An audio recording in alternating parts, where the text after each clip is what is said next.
Suara Gerasi FM, The Sound of Life, Tuhan adalah gunung batu. Shalom, selamat siang untuk Kawula Muda Gracia dimanapun kalian berada siang hari ini. Senang sekali, Rinto bisa kembali menjumpai kalian semua siang hari ini di program Young and Fresh, edisi hari Sabtu tanggal 1 Agustus 2026. Ya, tidak terasa ya, kita sudah menginjak di bulan Agustus tahun 2026 ini, dan semoga di bulan ini kalian semua anak-anak muda yang cinta Tuhan memiliki sebuah pengalaman baru bersama dengan Tuhan, dan pastinya ada begitu banyak berkat Tuhan yang sudah Tuhan boleh persiapkan untuk boleh kalian terima dan nikmati. Dan kembali siang hari ini di program Young and Fresh, kita akan sama-sama belajar kebenaran firman Tuhan, dan di studio sudah hadir ada Kayla yang akan kembali berbagi firman Tuhan untuk kita semua. Kayla, thank you udah hadir ya setelah beberapa waktu ya. Kayla ada kesibukan nggak bisa mengisi, tapi hari ini thank you sudah hadir lagi. Kita mau bahas apa nih Kayla? Hari ini kita mau bahas tentang Heart of Worship. Oke, ini kayak ada lagunya ya. Ada ya. Emang dari situ sih ya. Oke, terinspirasi dari lagu itu ya. Oke, teman-teman, jadi pastikan kalian semua saat ini mungkin yang tadi sempat ada kesibukan, di pending dulu kesibukannya atau aktivitasnya, supaya apa yang disampaikan oleh Kayla saat ini semuanya bisa terserap dengan baik, semua materi bisa kalian terima dengan maksimal. Oke, Kayla, sebelumnya boleh berdoa buat kita semua. Silakan Kayla. Mari kita sama-sama berdoa. Tuhan, sebentar lagi Tuhan, kami ingin mendengarkan sebagian dari firman-Mu Tuhan, biar kita juga bisa mengerti apa yang menjadi isi hati-Mu Tuhan, biar kita juga bisa menangkap, dan biar ini menjadi rema di kehidupan kami sehari-hari juga Tuhan. Dan juga Tuhan Yesus, biar semua yang akan dibahas, semua yang akan dikatakan, biar semuanya sejalan dengan sesuai dengan yang Kau mau Tuhan. Amin. Dan bukan yang Kau tidak mau Tuhan. Di dalam nama Tuhan Yesus, haleluya. Amin. Amin. Silakan Kayla. Jadi hari ini kita itu membahas tentang Heart of Worship. Nah, jadi kalau Heart of Worship, tentu kita tahu Heart of Worship itu hati untuk menyembah ya. Hati penyembahan gitu. Tapi di sini tuh mungkin ini aslinya sering dibahas, cuman kita memperdalam lagi ya. Jadi pertama, Tuhan itu nggak mau kita, jadi Tuhan tuh mau kita tuh nggak cuman worship saat ibadah di gereja, tapi juga hati kita yang bersih. Jadi kata worship itu bukan cuman saat kita menyembah, tapi juga kita memiliki hati tuh yang bersih gitu, yang yang nggak tercemar gitu. Yeah. Jadi sering kali ini kita pikir kalau worship tuh cuman terjadi kalau kita nyanyiin lagu gitu di gereja gitu. Dan misalnya kita ngangkat tangan, kita mungkin bahasa roh apa gitu. Tapi Heart of Worship itu yang sungguh-sungguh itu bicara tentang sesuatu yang aslinya berbeda dari itu semua. Tuhan tuh kan, kita tentu tahu, kita sering dengar di Alkitab, Tuhan tuh melihat hati. Nah, saat Heart of Worship itu nggak cuma ngomongin saat kita penyembahan atau gimana gitu, tapi kita tuh juga merupakan yang Tuhan juga bicara. Heart of Worship itu tentang hati yang benar di hadapan Tuhan. Jadi nggak cuma nyanyian kita atau apapun itu, tapi juga hati kita itu yang benar di hadapan Tuhan. Gitu. Jadi bukan cuma kita nyembah, kita nyanyi, enggak, tapi hati kita tuh juga harus benar dan harus bersih gitu. Ini ada di dalam Yesaya 1. Ya, Yesaya 1 ayat yang ke-13. Yeah. Jadi di Yesaya 1 ayat yang ke-13 itu tuh Tuhan tuh lagi ngomong ke Yesaya ya. Dia ngomong, suruh si Yesaya ini ngomong ke bangsa Yehuda. Ini saya bacakan Alkitabnya. Janganlah lagi membawa persembahanmu yang tidak sungguh, sebab baunya adalah kejijikan bagiku. Kalau kamu merayakan bulan baru dan Sabat atau mengadakan pertemuan-pertemuan, aku tidak tahan melihatnya karena perayaanmu itu penuh kejahatan. Nah, kita lihat di kalau tadi kan di terjemahan baru ya. Yeah. Kita lihat ini di New International Version-nya atau NIV. Dibilang gini, stop bringing meaningless offerings. Your incense in this is detestable to me. Nah, di sini tuh Tuhan bilang, kalau dulu kan pakai korban ya. Jadi pengorbananmu itu, kalau sekarang penyembahan tapi dulu pakainya korban kan. Dan pengorbananmu itu meaningless, jadi nggak berarti. Ya. Kenapa? Karena di situ, di bawah-bawahnya itu, Tuhan itu sedang menegur si bangsa Yehuda ini karena mereka tuh iya, mereka benar, mereka mempersembahkan korban ke Tuhan, iya benar. Mereka rajin kok ngelakuin itu semua, mereka istilah rajin beribadah kepada Tuhan, rajin. Tapi yang menjadi masalah itu hati dan kehidupan mereka itu nggak selaras sama Tuhan, nggak sesuai dengan keinginan yang Tuhan mau gitu. Ya. Jadi seberapa rajinnya kita nyanyi, kita ibadah gitu. Tapi kalau misal hati kita sama kehidupan kita nggak selaras sama yang Tuhan mau, itu semuanya sia-sia. Karena Tuhan bakal nganggep semua kerajinan kita untuk beribadah itu semuanya sia-sia, karena ya kamu kayak gitu tuh cuman saat kamu melayani, tapi di kehidupan kamu private-nya itu kamu nggak kayak gitu. Namanya kan nggak berintegritas gitu. Mereka nyanyi, doa, kasih korban, tapi cara hidup mereka itu nggak selaras dengan arti worship yang sesungguhnya, yaitu hati yang bersih. Oh enggak. Waktu itu bangsa Yehuda itu dia hatinya itu mereka nggak jaga hati mereka tuh bersih gitu. Mereka biarin aja kayak berkebalikan dengan saat mereka lagi beribadah gitu.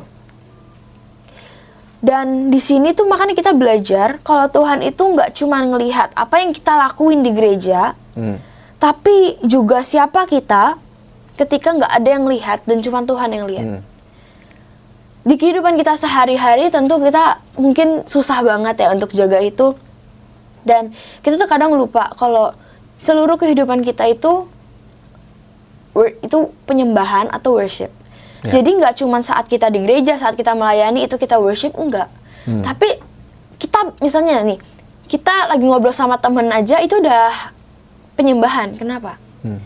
Karena itu tuh saat misalnya kita lagi ngobrol sama teman, itu kita bisa aja ngomong sesuatu yang mereka butuh, emang mereka lagi butuh gitu untuk mendengar sesuatu itu. Dan kalau misal sampai kayak kita ngomongnya hal-hal yang mungkin nggak benar gitu, yang Tuhan nggak suka, itu kan malah bisa jadi apa ya namanya? Jadi toksik buat mereka ya. Toksik buat mereka gitu. Malah mereka nanti jadinya bukannya malah deket sama Tuhan, mereka malah tambah jauh gitu sama Tuhan. Jadi penyembahan itu nggak cuma saat kita duduk di duduk di kursi dengan firman Tuhan, ibadah, nyanyi, enggak. Tapi semuanya itu juga bisa dihitung saat di kehidupan sehari-hari kita, cara kita ngomong, terus cara kita nasihatin orang, cara kita melakukan segala aktivitas kita, respon hati kita, semuanya itu termasuk gitu dalam penyembahan.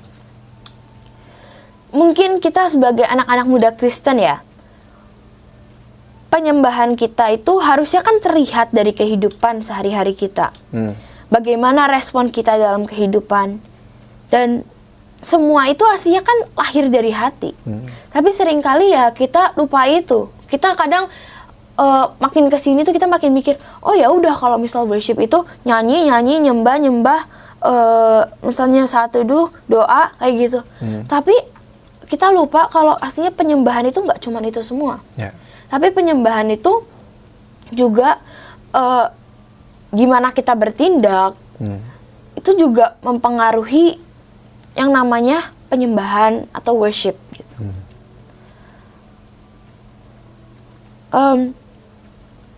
Yesus tuh juga berkata bahwa apa yang keluar dari seseorang berasal dari hati. Jadi kalau hati kita ini dipenuhi kasih kepada Tuhan, hidup kita juga akan memancarkan kasih itu. Makanya ini penting banget kita untuk menjaga hati kita biar keluarnya itu juga selaras dengan kehendak Tuhan. Kalau kita pertama kita nggak jaga hati kita dulu, kita nggak bakal bisa ngeluarin kata-kata atau melakukan sesuatu gitu yang Tuhan suka, gitu, yang Tuhan pengen, yang berkenan di hati Tuhan, gitu. Penyembahan itu harus lahir bukan dari kebiasaan kita saat ibadah, Tapi penyembahan sejati itu saat kita fokus ke Tuhan, di saat kondisi sekitar kita lagi nggak baik-baik aja. Mungkin di situ saat itu kita lagi capek banget, atau mungkin kita waktu itu hampir kecewa sama Tuhan, atau mungkin waktu itu pas kamu di gereja, komunitas kamu itu tiba-tiba penyembahannya nggak cocok, nggak relate. Apakah penyembahan itu kayak gitu? Tapi enggak. Penyembahan itu tuh bukan cuman kamu relate apa enggak. Penyembahan itu ucapan syukur kamu ke Tuhan kok. Kamu relate gak relate sama lagu-lagunya, emang harus relate gitu. Emang harus semua lagu relate? Oh enggak. Cuman ketika nggak relate itu, kamu harus berusaha untuk mengucap syukur. Bukannya kamu malah diem, kamu nggak peduli, kayak ya udah kan ini cuman kan aku nggak relate, jadi aku nggak usah nyembah. Oh, nggak sesuai selera nggak sesuai selera aku gitu. Jangan mikirnya jangan kayak gitu. Malah Tuhan tuh nggak mau kita buat cuman menyembah saat lagu itu relate sama kita, atau kita lagi ngalamin kesusahan. Oh enggak, Tuhan tuh mau kita untuk dalam keadaan apapun tetap menyembah. Tapi ya kadang itu kesusahan anak muda, kalau relate oke, aku ikut, kalau nggak relate enggak. Tapi kita harus ingat kalau di keadaan kita relate atau enggak, tetap menyembah. Tetap kita ngobrol sama Tuhan, kita tetap memuji Tuhan, mengucap syukur kepada Tuhan. Ya. Dan penyembahan itu yang sejati itu ketika penyembahan itu benar-benar keluar dari hati kita dan roh kita, yang kita panjatkan emang untuk Tuhan. Jadi bukan cuma nyanyi, tapi emang kita tuh dari hati kita yang paling dalam gitu, emang kita tuh lagi ngomong ke Tuhan. Tapi seringkali kita tuh kalau misal di komunitas ya, kayak kita misalnya ya udah deh, ini mah kan udah biasa, emang abis ini urutannya nyanyi firman pulang, nyanyi firman pulang gitu. Kadang tuh kita terlalu fokus kepada situ sampai kayak kita nggak bisa nikmatin penyembahan itu. Kadang seringkali ya anak-anak muda zaman sekarang itu suka lupa kalau kita itu ke ibadah atau kita beribadah itu bukan karena sekedar rutinitas, sekedar urutan-urutannya nanti bakal worship, praise, abis itu worship lagi, abis itu firman gitu. Tapi bukan tentang rutinitas kayak gitu juga. Tapi kita tuh harus benar-benar tahu kalau kita tuh ibadah itu karena emang kita tuh mau ketemu sama Tuhan. Apa gunanya kita ke gereja kalau motivasi kita itu cuman mau berangkat karena mau ketemu teman, atau karena emang itu kebiasaan, kalau misalnya aku nggak ikut nanti aku bingung mau ngapain. Oh, ini bukan tempat bermain guys, ini bukan tempat buat have fun gimana gitu, tapi ini sakral, itu suatu tempat yang tempat kamu tuh untuk bisa menyembah Tuhan. Bukan kayak ini tuh bukan kayak mall gitu yang bisa cuman buat ngilangin bosen. Bukan tempat hiburan. Tapi semua ini tuh tempat untuk kita bisa bertumbuh dalam iman, dan biar kita juga bisa menyembah Tuhan secara sejati. Gitu.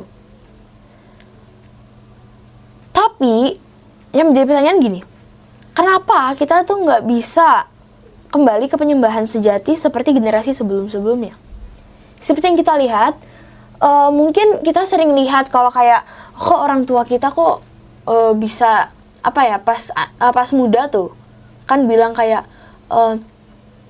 mereka kok bisa ya rajin ke gereja, ibadah, tahan kayak gitu. Yang menjadi pembeda antara generasi sebelumnya sama kita itu, kita tuh sekarang lebih fokus ke ego kita. Ke ego, malu, keangkuhan. Kan kita misalnya sering lihat kalau di gereja-gereja, saat kita bergereja gitu, apalagi misalnya gereja komunitasnya anak muda gitu. Kita sering kali tuh kayak ngelihat ada anak-anak muda yang benar-benar sungguh-sungguh, sama ada anak-anak yang mereka kelihatan Main-main. ikut-ikutan main-main doang, diem. Emang mereka nggak punya keinginan untuk menyembah Tuhan itu. Coba misal nih, ada ibadah gabungan. Kita lihat antara yang orang tua sama anak muda. Terkadang kita lihat orang tua, wah itu kok orang tua bisa fokus gitu ya. Anak muda sih bisa fokus juga kok. Bisa fokus, tapi kadang itu yang jadi masalah tuh bukan karena mereka nggak bisa kayak yang dulu, oh enggak. Emang cara menyembahnya juga aslinya beda. Cuman ya itu, kita tuh terkadang tuh di cover sama malu. Kayak misalnya lagi praise nih, kalian tuh aslinya mau untuk nyembah Tuhan sambil lompat untuk Tuhan gimana gitu. Tapi kadang gara-gara sekitar kita nggak ada yang mau, nggak jadi, malu gitu. Terus kayak kalau kita ya itu kayak tadi yang aku bilang, kita sering mikir itu rutinitas gitu. Ego kita mikir kayak, oh udahlah itu rutinitas doang gitu, ngapain aku sampai kayak fokus merem matanya nyembah Tuhan. Oh, kalau misal kamu emang mikirnya cuman kayak gitu, kamu belum masuk dalam penyembahan. Penyembahan itu soalnya bukan soal rutinitas kan yang tadi aku bilang. Penyembahan itu soal apa yang keluar dari hati kita, dari roh kita yang kita panjatkan buat Tuhan. Yeah. Kita tuh harus melepaskan semua kemaluan kita, ego kita, itu, dan kita bisa cari kembali apa motivasi kita sesungguhnya untuk ibadah. Kalau emang kamu mau berubah.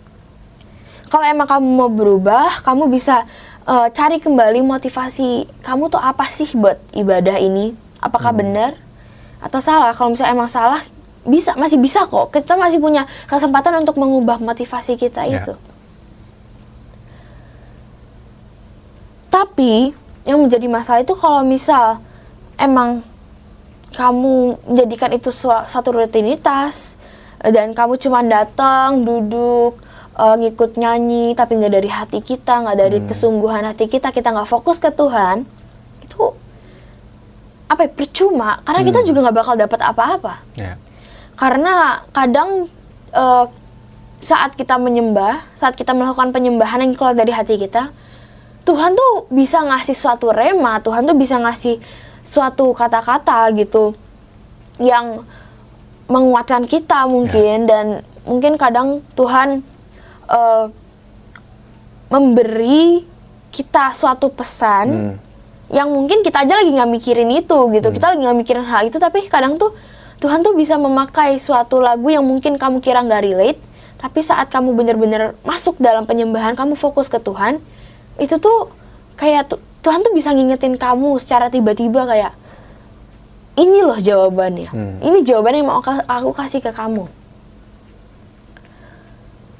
Mungkin kita ini sering jadi remaja tuh ya gara-gara kita kita tuh sering jatuh, gagal, atau kadang di kehidupan kita sehari-hari juga membiarkan jubah kehidupan kita itu jadi kotor oleh segala dosa yang kita sudah lakuin.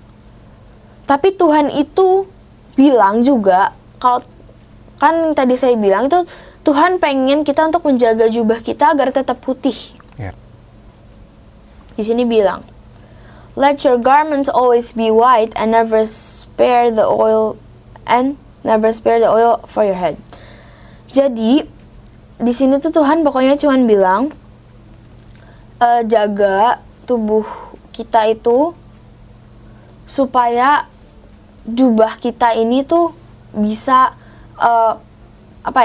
bersih kembali. Gitu. Kita harus menjaga jubah kita untuk jadi bersih kembali dan kayak nggak tercemar oleh apapun.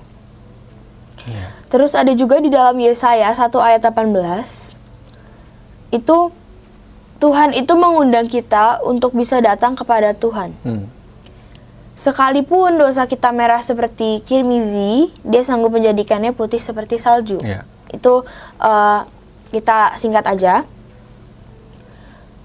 Tuhan itu masih memberikan kesempatan bagi kita untuk bertobat dan menyucikan jubah kita bisa bersih kembali. Itu ada hubungannya sama yang ayat sebelumnya. Jadi Tuhan itu ngasih kita suatu kesempatan biar kita ini, kalau misalnya kita datang ke Tuhan, kita balik ke Tuhan, kita bisa kok minta Tuhan buat, Tuhan tolong bersihin jubah aku biar gak kotor gitu. Oh ya, ini juga bisa kita bisa minta ke Tuhan gitu, misalnya setiap malam. Tentu kita kan misalnya kita nggak tahu kita hari ini udah ngelakuin dosa apapun sih gitu, apa aja sih gitu, yang mungkin kita aja sendiri nggak nyadar gitu, aku tuh berdosa apa aja. Tapi kita bisa gitu, kalau kita malam-malam sebelum tidur mungkin kita bisa doa, Tuhan, apapun yang aku lakuin, tolong bersihin jubah aku biar bisa menjadi putih kembali. Karena kita nggak pernah tahu kita hari itu udah ngelakuin hal apa aja yang buat Tuhan sedih, yang nggak berkenan di hati Tuhan gitu. Kita bisa minta Tuhan buat bersihin jubah kita biar bisa kembali bersih gitu.